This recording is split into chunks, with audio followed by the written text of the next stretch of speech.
صل على سيدنا محمد الفاتح لما أغلق والخاتم لما سبق ناصر الحق بالحق والهادي إلى صراطك المستقيم وعلى آله حق قدره ومقداره العظيم أما بعد وبالسند المتصل إلى الإمام المؤلف العالم العلامة أبويا السيد محمد علوي المالكي الحسني رحمه الله تعالى قال في كتابه المختار من كلام الأخيار إلى أن قال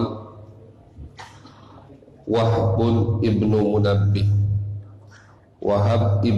منبه أبو عبد الله الأبناوي اليماني الدماري الصنعاني الإمام العلامة الأخباري القصصي أصله من بلاد فارس أخو همام ابن منبه مولده في زمن عثمان سنة 34 وتوفي سنة 10 و100 في ذي الحجة.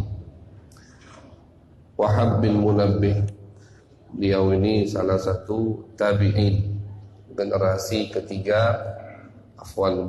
kedua setelah generasi Nabi besar Muhammad sallallahu alaihi wasallam. Beliau Wahab bin Munabbih, ayahnya Munabbih itu sahabat Nabi besar Muhammad sallallahu alaihi wasallam, anaknya tabi'in karena lahir di zaman Sayyidina Utsman bin Affan radhiyallahu taala anhu. Wahab ini termasuk daripada murid Abdullah bin Abbas, juga murid Abu Hurairah, juga murid Abu Sa'id Al-Khudri, Nu'man bin Bashir, Jabir, Abdullah bin Umar, Abdullah bin Amr. Jadi guru beliau itu banyak dari sahabat Nabi besar Muhammad sallallahu alaihi wasallam. Diriwayatkan bahwasannya Wahab bin Munabbih ini labitha arba'ina sanatan lam yasubba syai'an fihi ruh. Beliau selama 40 tahun tidak pernah mencaci makhluk yang ada ruhnya. 40 tahun tidak pernah mencaci, artinya tidak pernah mencaci makhluk Allah selama 40 tahun. Jadi mulutnya itu betul-betul dijaga. Ini mujahadah yang luar biasa. Memang kayak enteng. Cuma tak ngatai wong. Coba sehari kita tak ngatai wong. Seminggu coba tak komentar. Tidak mengomentari apa yang tidak ada keuntungannya untuk kita. Coba seminggu. Hebat kalau tahan. Ini 40 tahun beliau tidak komentar, tidak mencaci, tidak menghina makhluk daripada makhluk Allah Subhanahu wa taala. Bukan hanya manusia, di sini dikatakan makhluk Allah yang ada ruhnya. Artinya binatang juga. Binatang juga tak beliau caci.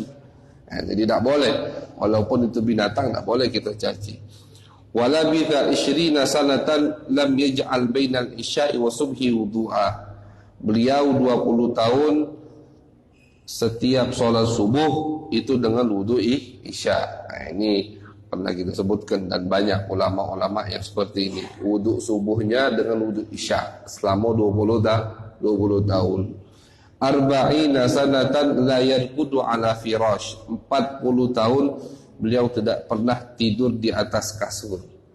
40 tahun tidak pernah tidur di atas kasur. Ini mujahadah beliau. Jadi tidurnya itu sengantuknya di tempat ibadah, tertidur di situ, ya disitulah beliau tidur. Ini luar biasa sekali. Kita kalau semalam tidak tidur di pojok kasur, gelisah langsung. Lagi rame ngumpul keluarga, misalkan ada kepaksa tidur sikok tengah rumah, udah tak betah.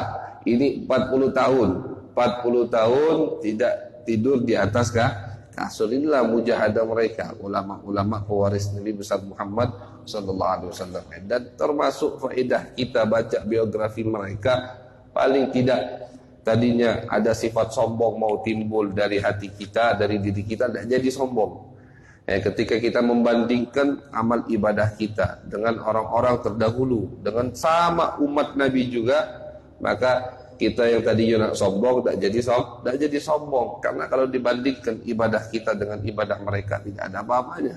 Kita masih tidur. Ini beliau tak pernah wudhu untuk sholat subuh, wudhu isya masih ada. Berarti makannya tidak banyak sehingga tak perlu untuk ke kamar mandi. Minumnya juga tak banyak, tak perlu bolak-balik kamar mandi. Dan juga tidak tidur sehingga tidak batal wudhunya. Tidak menyentuh istrinya. Ini juga termasuk.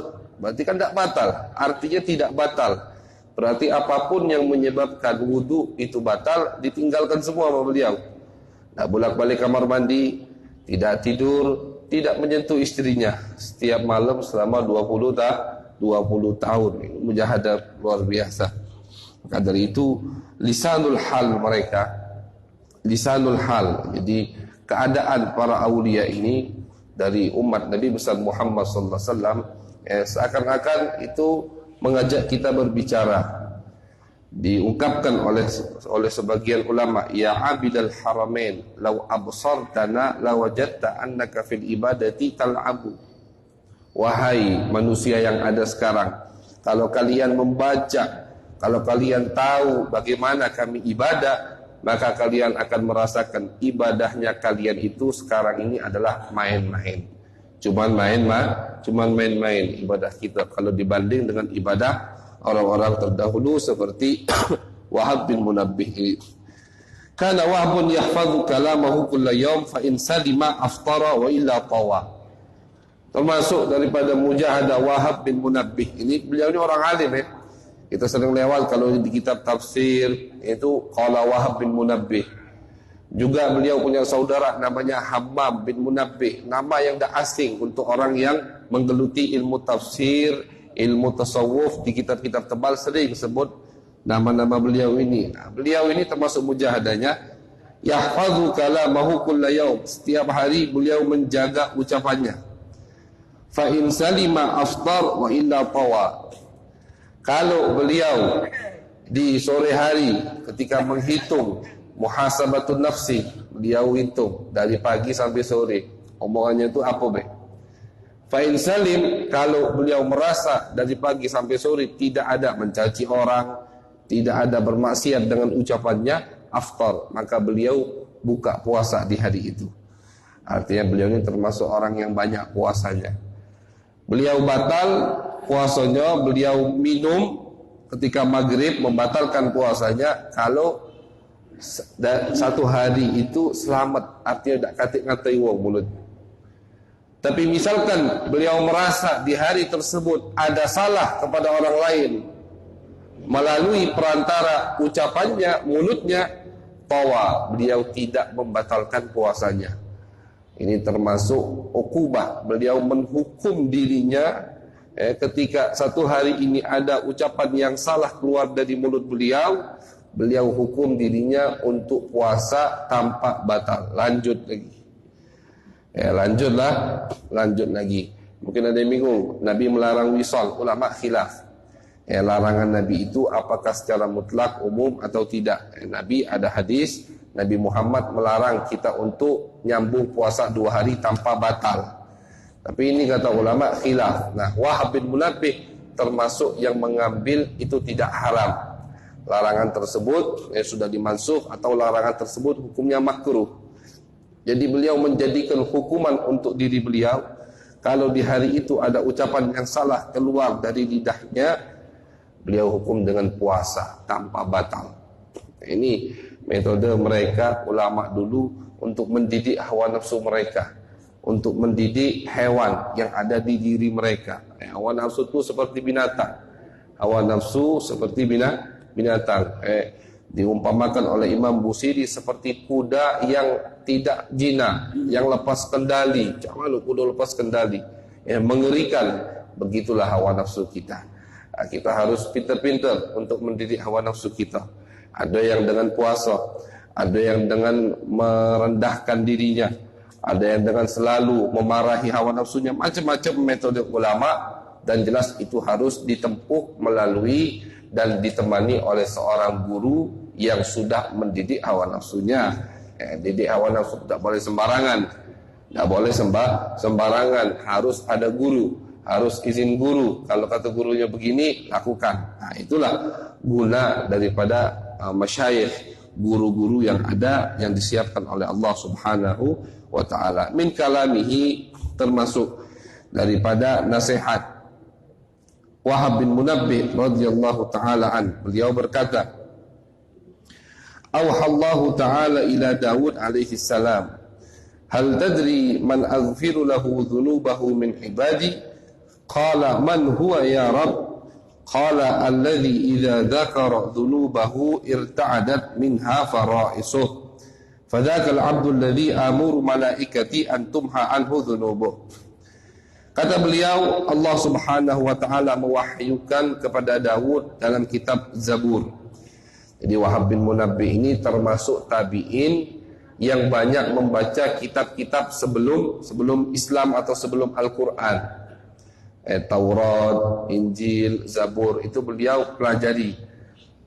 Dan hukumnya itu, apa hukum kita baca kitab selain Al-Quran? Ulama menjawab, untuk sembarangan orang tidak boleh. Untuk sembarangan orang tidak boleh. Apalagi kita yang masih apa, untuk istiqomah baca Al-Quran masih salah. Sehari sejus istiqomah baca Al-Quran susah. Nak bergaya baca kitab Taurat pula, sudahlah, agak dulu. Istiqomah kala dulu baca Al-Quran. Nah, jadi kata ulama, untuk sembarangan orang, untuk bukan orang yang takhassus, memang yang bidangnya, seperti ulama yang akhir zaman ini yang kita tahu seperti Dr. Zakir Naik. Beliau memang Allah siapkan untuk membentengi agama Islam. Allah siapkan beliau untuk membela agama Islam dari orang-orang Nasrani, dari penganut kitab Injil, Taurat dan Zabur. Memang Allah siapkan beliau, dan hafalannya luar biasa. Beliau ketika baca Taurat, Injil, Zabur, Al-Quran itu di luar kepala sudah.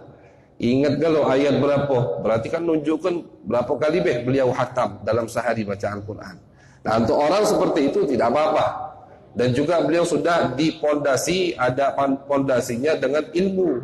Gitu. Jadi sehingga ketika beliau membaca Injil, beliau sudah paham isi Al-Quran. Kalau di dalam kitab Injil ada yang sudah dirubah, beliau tahu ini tidak benar ini. Ini tidak benar, ini tidak mungkin dari Allah Subhanahu wa taala. Untuk selain seperti Dr. Zakir Naik, untuk kita orang awam itu tidak boleh. Kenapa? Karena takutnya ketika kita baca Taurat, tidak tahunya di situ yang dirubah. Karena Taurat, Injil, Zabur itu kan dirubah banyak sudah. Dikutak-katik sudah sama mereka sendiri. Takutnya kita tidak tahu itu yang dirubah, kita yakin itu dari Allah, kita amalkan. Nah, itu salah fatal. Maka dari itu kata ulama, untuk orang biasa tidak boleh baca kitab Taurat, Injil dan Zabur. Selain Al-Quran tidak boleh. Baca Al-Quran, pahami makna Al-Quran.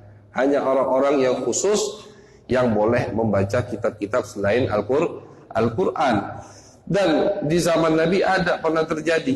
Di zaman Nabi Muhammad SAW suatu hari Nabi dalam masjid melihat Abdullah bin Amr bin As, ini sahabat, bawa kitab Taurat.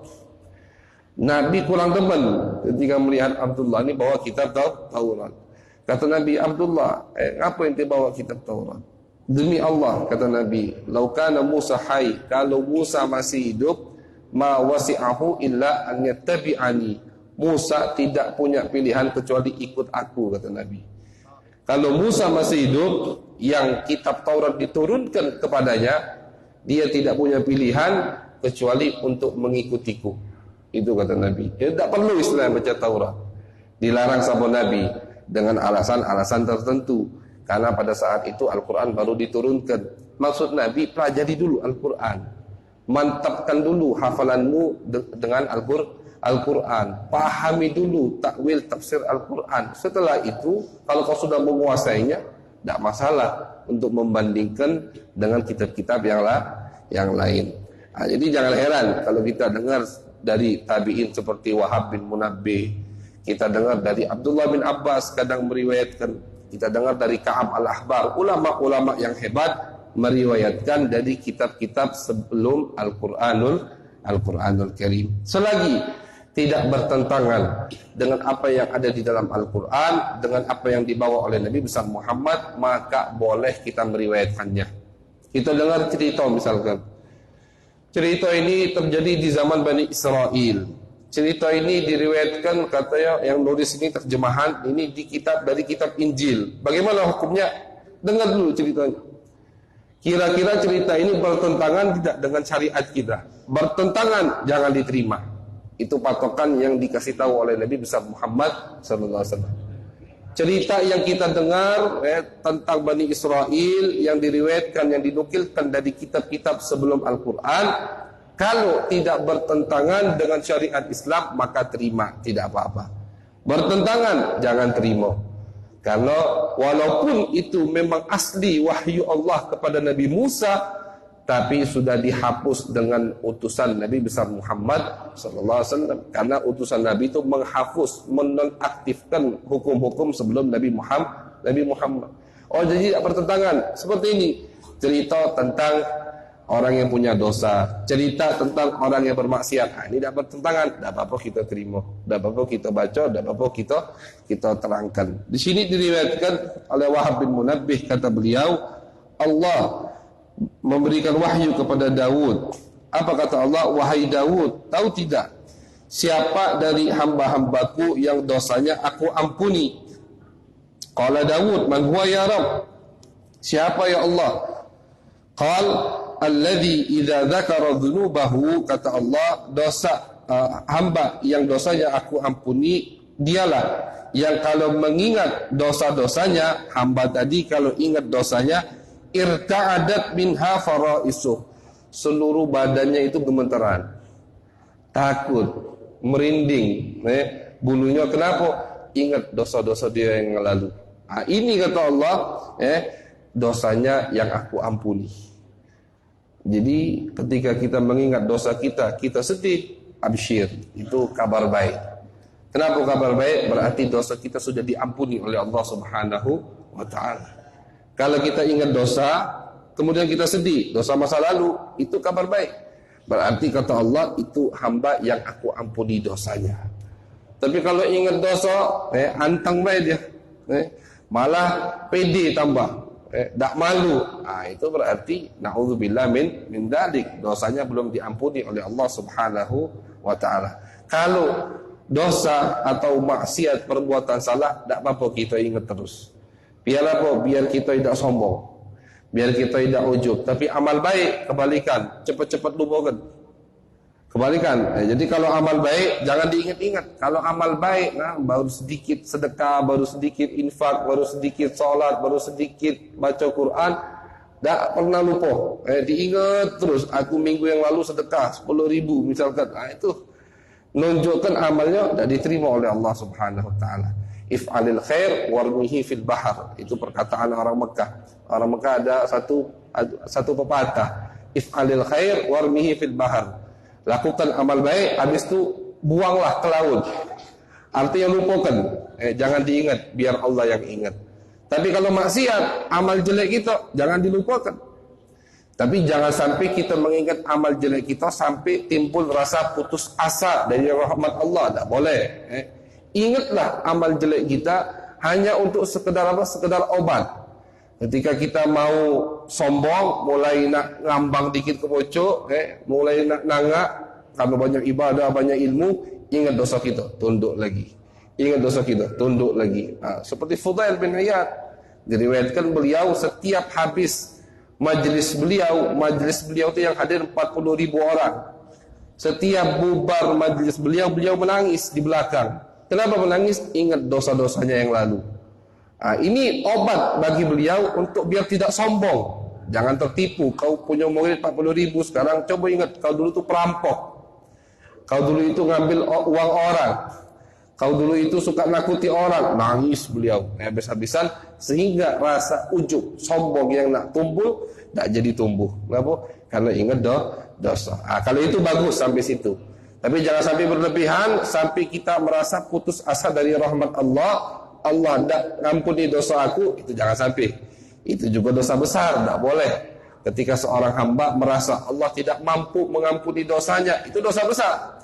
Bahkan kata Ibn Athaillah itu lebih besar daripada maksiatnya sendiri.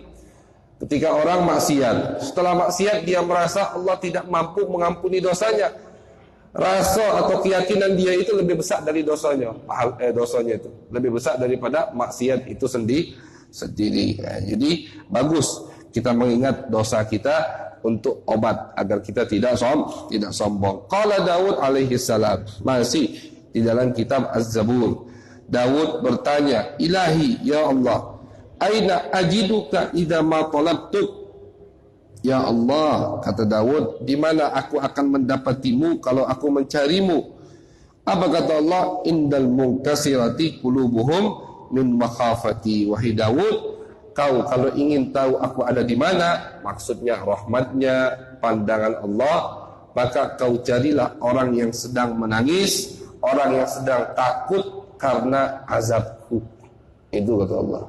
Yang lagi ketakutan karena dia pernah melakukan maksiat, yang lagi ketakutan karena dia pernah melanggar perintah Allah, itu kata Allah, aku sedang bersamanya. Maka dekati orang tersebut. Qara'tu fi ba'd. Jadi itu memang rata-rata isi dari kitab Zabur seperti tadi, kalam-kalam bijak, kalam-kalam hikmah, nasihat.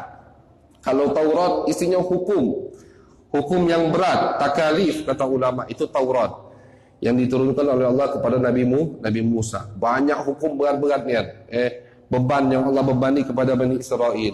Kitab Injil banyak keringanan dari apa yang Allah bebani Bani Israel di dalam kitab Taurat. Sedangkan Zabur itu isinya kayak tadi, nasihat, kalam bijak, kalam hikmah, itu kata ulama. Kebanyakan isi dari Zabur, kalam bijak, kalam hikmah. Al-Quran Allah kumpulkan semuanya. Di Al-Quran ada beban. Allah nyuruh kita sholat, Allah nyuruh kita zakat, Allah nyuruh kita puasa, itu beban. Di Al-Quran juga ada keringanan. Kata Allah, fa inna ma'al usri yusra, jangan terlalu memaksakan diri, macam-macam. Di Al-Quran juga ada nasihat, kalam-kalam bijak, kalam-kalam hikmah. Semuanya ada di Al-Quran, kitab suci yang Allah turunkan kepada Nabi besar Muhammad sallallahu alaihi wasallam. Qara'tu fi ba'dil kutub. Kata Wahab bin Munabbih, aku membaca di sebagian kitab. Anna munadiyan yunadi minas sama'i rabi'ah kulla sabah. Bahwasannya setiap pagi ada panggilan yang memanggil dari langit keempat. Apa yang dia ucapkan? Abna'ul arba'in zar'un qaddana hasaduh. Panggilan tadi mengingatkan Bani Adam, wahai manusia yang umurnya sudah 40 tahun. Apa zar'un qaddana hasaduh, tanaman atau tumbuhan yang sudah dekat masa panennya. Umur 40 tahun. Sudah dekat panennya, artinya sudah mendekati kematian. Abnaul khamsin, wahai anak-anak, wahai orang yang umurnya 50 tahun, madza qaddamtum wa madza akhartum. Apa yang sudah kalian lakukan? Ingat, hati-hati. Abna'u sittin la udhra lakum, wahai orang yang umurnya 60 tahun, tidak ada uzur untuk kalian kalau masih maksiat. Kalau masih maksiat. Jadi yang sudah sampai umur 60 tahun itu kata ulama, kalau sudah masih maksiat, wa inna sifah syaihi la hilma ba'dahu wa innal fata ba'da safahati yahlumi. Ini penyair jahiliyah lagi sudah tahu. Kalau orang sudah umur tua, udah umur 60 70 tahun masih maksiat, berarti kapan nak taubatnya? Ini wong kata baiknya nian sudah putih kalau masih maksiat. Sedangkan kalau anak muda maksiat, itu masih ada kemungkinan untuk apa? Untuk bertaubat kembali ke jalan Allah Subhanahu wa taala. Jadi abna usitin la udra lakum, wahai orang yang umurnya 60, tidak ada alasan untuk kalian. Terakhir dari nasihat beliau, ini nasihat beliau. Beliau berkata, idza madahaka ar-rajulu bima laysa fi fala ta'manhu an yadummaka bima laysa fi. Kata beliau, kalau ada orang yang memuji dirimu dengan apa yang tidak ada pada dirimu, muji kita ngerasa ini tak kati. Muji kita, oh antum ni baik nian, biasa-biasa be padahal. Oh antum ni belagaan, biasa be. Ini berarti berlebihan. Biasa manusia itu kadang berlebihan dalam memuji, berlebihan dalam memuji. Uhsu fi afwahil maddahin at-turab, kata Nabi. Lemparkan debu ke muka-muka orang yang suka muji. Ini kata ulama maksudnya yang galak muji dengan apa yang tak katik pada orang yang dipuji.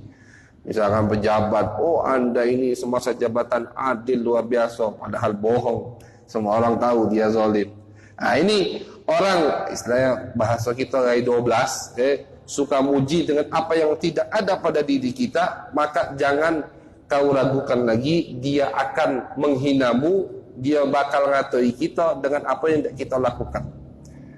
Sesuatu yang tidak ada pada diri kita bakal dinisbatkan kepada kita, baik itu baik ataupun itu jelek. Artinya jangan tertipu dengan pujian orang, jangan tertipu terbawa arus dengan orang yang suka memuji, dengan orang yang suka memuji, jangan tertipu. Karena semua pujian itu bohong, kecuali pujian untuk Nabi besar Muhammad sallallahu alaihi wasallam. Ente nak muji Nabi sampai 10 jilid, silahkan, tidak akan bohong.